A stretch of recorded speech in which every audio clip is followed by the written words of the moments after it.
Hola, bienvenidos otra vez a un nuevo video sobre tópicos en biología molecular. Este será un video muy interesante porque les estaré hablando acerca de las aplicaciones de la tecnología del ADN en la salud y en la ciencia. Quiero recordarte que estamos subiendo varias clases en nuestro canal. En el primer video hablamos sobre conceptos generales de los ácidos nucleicos. En el segundo video hablamos sobre la compactación del ADN dentro de nuestras células. En el tercer video hablamos sobre las propiedades físico-químicas del ADN. Y luego en el cuarto video hablamos sobre el ARN o ácido ribonucleico. Las clases previas puedes encontrarlos aquí en nuestro canal DMedinet, en la lista de reproducción de biología molecular, y reproducirlos desde el principio para que no te pierdas ningún capítulo de nuestras clases. Así que vamos a continuar explicando sobre las aplicaciones de la tecnología del ADN. Empecemos. Ahora, ya sabemos más o menos de qué están hechos, cuáles son sus propiedades, etcétera, ¿no? Pero ahora, ¿cómo puedo analizar los ácidos nucleicos en el laboratorio? O cómo se hace, ¿no? Entonces vamos a ver rápidamente algunas de las formas en las que se puede utilizar la tecnología del ADN para sacar beneficio, ya sea tanto en investigación como en la ciencia o en la salud, ¿no? Seguramente ustedes recuerdan sobre estas enzimas que producen algunas bacterias que son capaces de cortar DNA, ¿no? Esas enzimas que se conocen como endonucleasas también se conocen como enzimas de restricción, ¿no? Las enzimas de restricción no son otra cosa que una especie de tijera molecular que reconoce ciertas secuencias de nucleótidos. En este ejemplo, por ejemplo, que está aquí, tenemos en la primera parte tenemos la EcoR5, ¿no? Es un tipo de endonucleasa de restricción de tipo 2 aislada de ciertas cepas de Escherichia coli, ¿no? Entonces, como esta enzima viene de Escherichia coli, o se identificó primero de Escherichia coli de tipo 2, y se dieron cuenta de que esa enzima que se llama EcoR5 corta un nucleótido o una secuencia de nucleótidos que es un palíndromo, ¿no? Si se fijan bien, aquí hay una GAT-ATC, ¿no? Y de la hebra antiparalela está GAT-ATC y se lee de 5' a 3' o de 5' a 3', ¿no? Entonces esto es un palíndromo y resulta que EcoR5 le es familiar ese palíndromo y lo corta. Entonces, si ustedes tienen una hebra de DNA que tiene ese palíndromo, le pueden agregar EcoR5 con una micropipeta y al final de incubarla un rato a cierta temperatura, ese DNA se va a romper en dos, ¿no? Entonces van a tener ahora este pedazo de DNA y este otro pedazo de DNA. Bueno, resulta que hay un montón de enzimas. Hay otra que es E. coli, que es EcoR1, ¿no? Y que reconoce este palíndromo, ¿no? GAATTC. Y también del otro lado tenemos GAATTC. Y entonces, si ustedes le ponen EcoR1 a este segmento de DNA que contiene ese palíndromo, resulta que EcoR1 corta ahí, ¿no? Pero fíjense que a diferencia de EcoR5, EcoR1 no corta de manera, digamos, simétrica, ¿no? Sino corta de esta forma. Solo corta donde está el dímero de GA, ¿no? No es que corte justo por la mitad, sino le gusta ese dímero de GA y ahí corta entre esos dos, ¿no? Entonces vean la diferencia entre los extremos que se generan. Entonces hay ese tipo de enzimas o ese tipo de cortes, se le llama corte romo o corte cohesivo, ¿no? En el caso del PST1 es una enzima de restricción de tipo 2 producida por el microorganismo Providencia Stuart, sobre la cual su actividad catalítica hidrolasa genera extremos cohesivos, ¿no? Fíjense cómo está ahí el palíndromo, ¿no? Y de la secuencia antiparalela también tenemos CTG-CAG, ¿no? Entonces, si ustedes lo incuban con PST1, ese DNA se va a cortar entre el dímero de adeninas. Se corta entre la secuencia de adenina con la guanina, ¿no? Y lo mismo sucede en la secuencia antiparalela. Se corta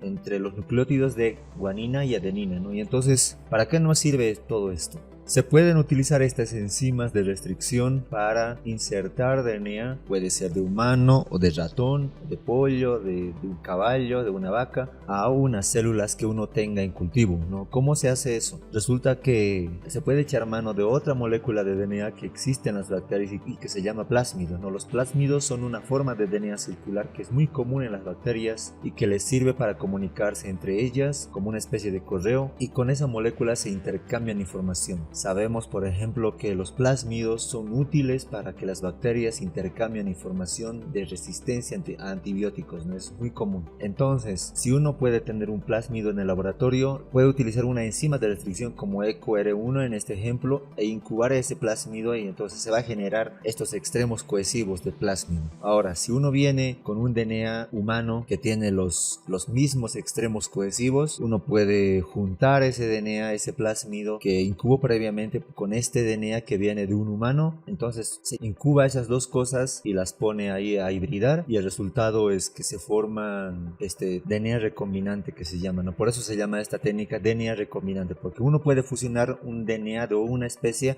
con un plásmido. Ahora, ¿para qué me va a servir esto, no? Bueno, resulta que ustedes pueden ver, una vez que generaron ese plásmido con DNA recombinante, pueden volver a insertarlo en la bacteria, y ahora esta bacteria se convierte en su fábrica, ¿no? En su fábrica de plásmidos. Supongamos que ese DNA exógeno que ustedes pusieron ahí es el DNA que corresponde al gen de la insulina. Entonces ahora ustedes quieren producir insulina en su laboratorio, bueno, ponen el gen de la insulina ahí, ponen a la bacteria, y ahora la bacteria empieza a copiar miles de veces ese plásmido, y eventualmente si ustedes usan ese plásmido para transfectar o para meterlo en otra célula, esta célula ahora va a producir una proteína de interés, que en este caso sería la insulina. Entonces ustedes pueden hacer que una célula no produzca insulina, ahora produzca insulina, ¿no? Ese es un ejemplo. Piensen en cualquier otra proteína o en cualquier otra cosa que a ustedes les agrade, ¿no? Aquí les pongo un ejemplo de unas células que fueron inoculadas con un plásmido que expresa o que tiene la secuencia para la proteína verde fluorescente, ¿no? Que esta que dice GFP, ¿no? Entonces esos plásmidos como este que ustedes ven aquí ahora son comerciales, muchas compañías lo venden, lo pueden comprar por internet,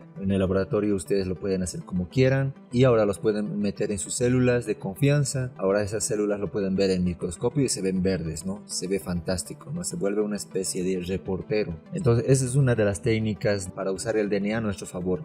Es decir, se puede manipular el DNA, insertarlas en una célula y hacer que exprese algo que normalmente no hacía. Ahora, otra forma de analizar el DNA, que también es súper común y que seguramente ustedes lo vieron, es hacer electroforesis en un gel de agarosa, ¿no? O en una gelatina. Y la electroforesis no es otra cosa que aplicarle corriente eléctrica a esta molécula, en este caso es una molécula de DNA. Aquí del lado superior derecho tienen un tubito con una muestra de DNA en color rosado, magenta, y si ustedes toman una muestra de DNA y la ponen en esta gelatina de color azul, ahí ustedes tienen los carriles 1, 2, 3, 4, 5, 6 pocitos. Ustedes ponen el DNA y ahora le aplican corriente eléctrica, y aquí tienen el cátodo y ahí está el ánodo ahí abajo, y esto bajo condiciones controladas, etcétera. Y lo que hace la molécula de DNA, como tiene carga negativa, pues migra hacia el polo positivo. Entonces ustedes pueden ver algo como esto al final, ¿no? Después de un tiempito de 30 a 45 minutos, la hebra de DNA se empieza a separar por el tamaño, y ustedes tendrían un patrón de bandas como más o menos que ustedes ven aquí, ¿no? Y ahora ustedes pueden usar luz ultravioleta para ver ese DNA, ¿no? Entonces les permite ver diferentes tamaños de DNA y compararlos con un marcador de DNA de tamaño conocido, y decir, bueno, este pesa más o menos 1000 pares de bases, y este 800, y este tiene 500, etcétera, ¿no? Entonces es una forma muy simple de analizar el DNA. La otra forma que es también muy popular de analizar el DNA es también esta que mereció el premio Nobel en 1993, ¿no? Y que también muchos de ustedes conocen gracias al trabajo de Kary Mullis y Michael Smith, quienes compartieron la mitad del premio en ese año gracias a su descripción o su invento de la reacción en cadena de la polimerasa, ¿no? O conocido como la PCR, ¿no? Y que seguramente muchos de ustedes lo conocen por estas pruebas de COVID que ahora hacen, ¿no? en PCR. Bueno, el PCR no es más que otra cosa que copiar el DNA de miles y miles de veces, ¿no? Entonces, en principio la idea es relativamente simple. Ustedes tienen una hebra de DNA, lo calientan esa hebra, y esta hebra se desnaturaliza. Ustedes utilizan una serie de fragmentos pequeños de DNA que reconoce esas hebras, y después agregan una DNA polimerasa, es una enzima que polimeriza el DNA. Le agregan los nucleótidos, adenina, guanina, timina, citosina, ¿no? Porque la polimerasa los necesita, y le agregan sales, agua y en condiciones necesarias de temperatura, ¿no? Entonces, en un primer ciclo, cuando ustedes calentaron, agregaron la polimerasa, nucleótidos y los demás, la polimerasa lo que hace es copia esas dos hebras que se abrieron y genera dos copias, ¿no? Entonces, de una copia pasaron a dos copias. Y entonces, si ese ciclo ustedes lo vuelven a repetir, es decir, vuelven a calentar, agregan polimerasa y nucleótidos, ahora esas dos hebras se convierten en 4 hebras, ¿no? Y si esto lo hacen n 1000 veces, ahora tienen 1000 copias de la copia original. ¿no? Es lo que hace robusta esta técnica, ¿no? Que a partir de una sola molécula de DNA ustedes pueden terminar con millones y millones de copias de esa hebra de DNA. Entonces, lo que les acabo de decir está resumido aquí en esta ilustración. Fíjense que aquí está la hebra de DNA de doble cadena, ahí está 3', 5'. El primer paso es aplicar calor para separarlos. Ya la separamos por calor. Después ponemos estos fragmentitos que están en rojo y verde. Ahí dice par de primers, ¿no? Cuando ustedes vean esta palabra de primers, también algunos utilizan oligonucleótidos, otros lo dicen cebadores. Quiere decir que son pequeñas secciones de DNA no mayores de 50 bases que son complementarias a un segmento de DNA, ¿no?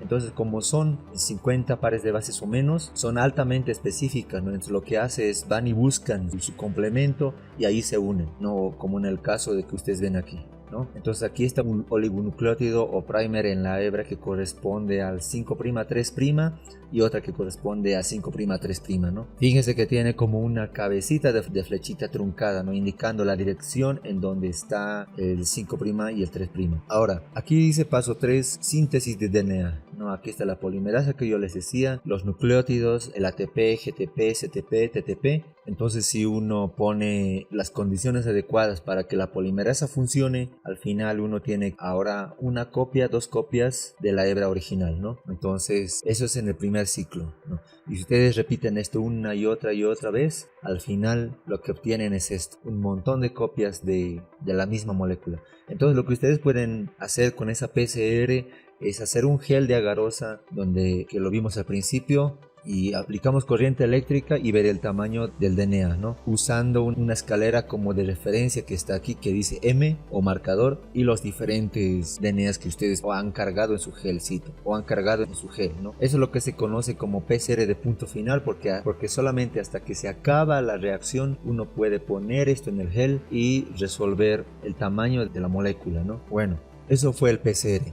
Ahora, otra manera de saber. Hasta aquí no sabíamos la secuencia de DNA, ¿no? Esta técnica de la PCR es útil para copiar muchas veces una secuencia de DNA, ¿no? Pero ¿qué tal si queremos saber cuál es la secuencia de las bases en ese DNA, ¿no? Es decir, qué base hay en el 5', en la primera posición, en la segunda posición, si este DNA que yo estoy analizando tiene 500 bases o 600 bases o 800 bases, quiero saber qué secuencia es la que tiene estas bases, ¿no? Bueno, esa era una pregunta también muy complicada de resolver. Entonces, en algún momento de la vida, Frederick Sanger se le ocurrió hacer una técnica para saber qué base estaba en la posición 1, 2, 3, 4, 5, 6 de ese fragmento grande de DNA. Y Sanger lo que hizo fue utilizar una especie de nucleótidos que estaban modificadas, ¿no? Entonces, y esos nucleótidos modificados los marcó con un isótopo radiactivo, pero además de que estaban marcadas con un isótopo radiactivo, tenían una modificación, ¿no? Que era un dideoxi. Entonces esas moléculas, esos nucleótidos dideoxi se llaman DD-GTP por dideoxi-GTP, ¿no? Dideoxi-ATP,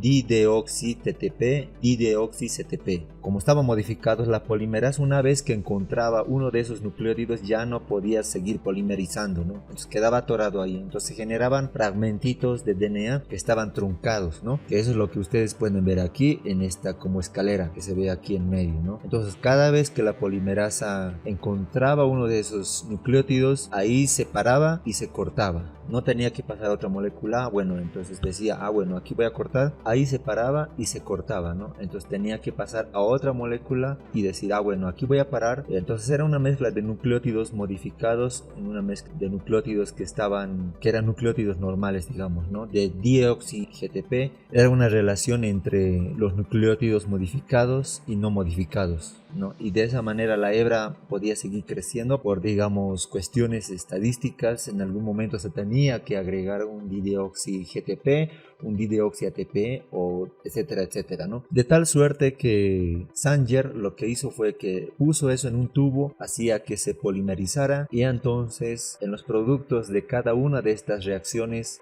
donde había un nucleótido modificado, las corría en diferentes pocitos en un gel de agarosa, ¿no? Estos geles eran unos geles enormes, y entonces él podía saber que en el primer carril estaban las reacciones en donde habían puesto los nucleótidos que correspondían a la guanosina proteína modificada, ¿no? En el segundo carril él tenía las reacciones de donde estaban las dideoxi ATP, ¿no? Y así sucesivamente. Entonces cuando él aplicaba la corriente eléctrica, estos se separaban en muchos fragmentos. Y ahora, ¿qué hacía con todas esas bandas? Entonces lo que él veía era más o menos lo que ustedes ven acá en el lado derecho, una cosa así llena de bandas, ¿no? Y ahora, ¿qué hago con todo esto? Bueno, resulta que si ustedes leen el gel de abajo hacia arriba, pueden deducir la secuencia de ese DNA, ¿no? Fíjense cómo aquí dice que la primera banda en el gel de abajo hacia arriba es la A, ¿no? Si la ven, después hay una G, no hay más nada aquí, y después de la G está que es una T, ¿no? Después de la T aquí hay una C, ¿no? Después me voy para acá y es otra T, y aquí hay otra T,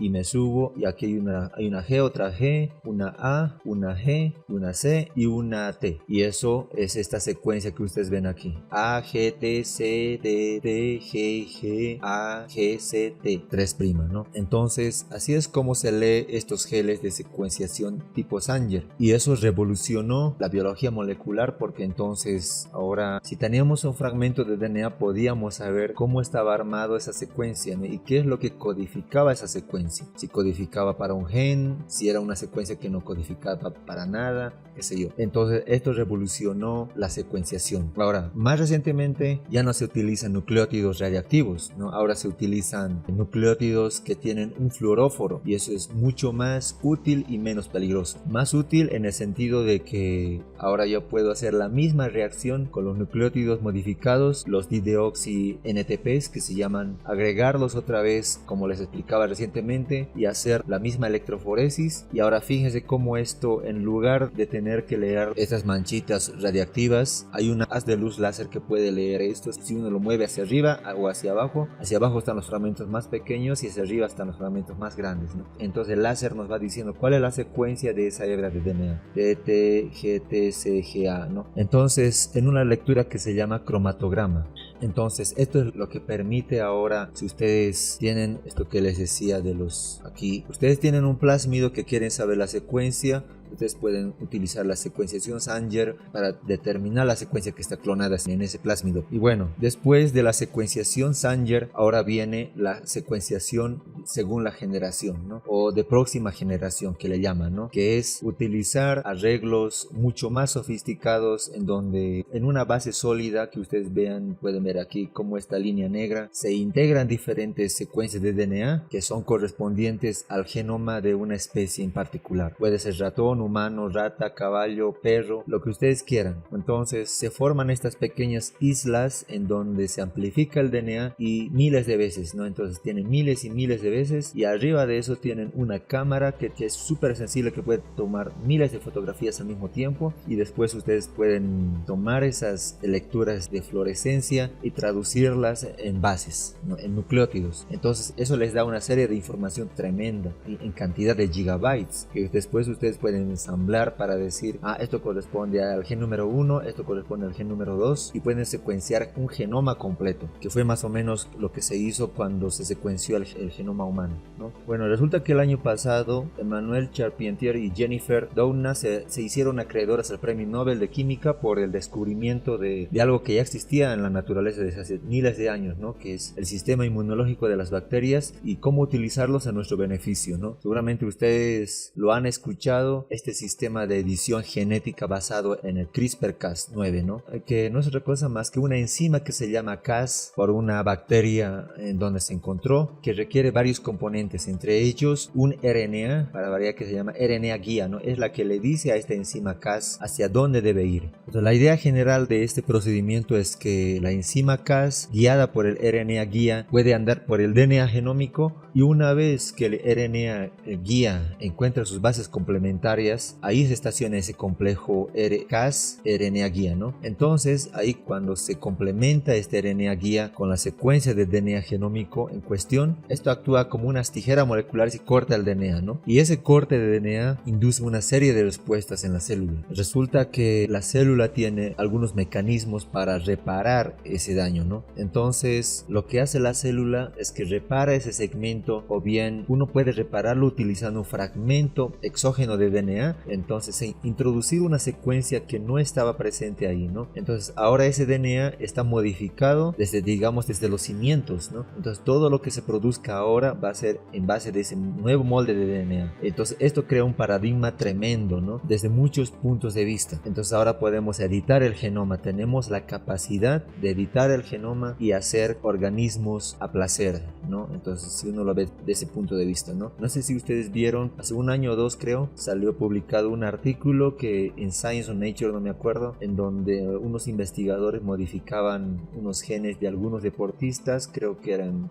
2 basquetbolistas que tenían problemas cardíacos. Entonces, y se dieron cuenta de que tenían unos genes que estaban medio defectuosos. Utilizaron CRISPR-Cas para modificar esos genes y ahora esos basquetbolistas andan por ahí como si nada, ¿no? Con su genoma editado y ahora pueden producir proteínas de manera normal. Ese es un ejemplo de la aplicación de CRISPR-Cas. Hay otras aplicaciones, si ustedes ponen CRISPR-Cas en PubMed, les van a salir miles de hits, miles de respuestas sobre CRISPR-Cas y cómo se utiliza ahora para atacar el cáncer, para atacar esclerosis multiforme, qué sé yo. Un montón de cosas para las que se puede utilizar CRISPR-Cas, ¿no? Entonces creo que con esto llegamos al final de esta presentación. No sé si ustedes van a tener más preguntas, los voy a estar respondiendo en los comentarios. Estaremos subiendo más información a nuestra página web en www.dmedinet.com, en la pestaña de ciencias moleculares, en la opción de clases de biología molecular. Ahí estamos más activos con otros cursos e información tanto para profesionales como para pacientes, ¿no? También estaremos replicando en nuestro canal DMedinet y en nuestro canal aliado de Viciencia. También puedes seguirnos en nuestras redes sociales tanto en Facebook, Instagram, Pinterest y LinkedIn, y no olvides compartir este video para que la información tenga un mayor alcance a profesionales de la salud y ramas afines. Nos vemos en el siguiente video y hasta pronto.